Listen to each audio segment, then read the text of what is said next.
Now we have about 2,400 cadets who have reported for the camp. So first of all, heartiest congratulations to you, to the directors that have prepared you, to your parents who have supported you in this endeavor.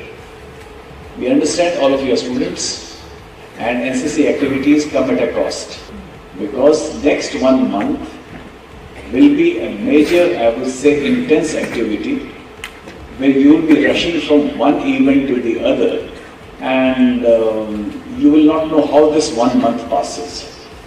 Herein you have been given opportunity to interact with people of your age group from all parts of the country who come from diverse backgrounds. And lastly, as all of us in India are fond of Bollywood, this is Zindagi Na Milegi Dobara. This camp will not happen again for you. Make use of it.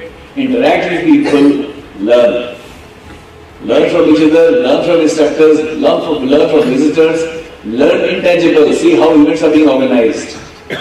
Not everybody is fortunate, so I have to congratulate you and your parents that you made it here. Now it's for you to make it worthwhile.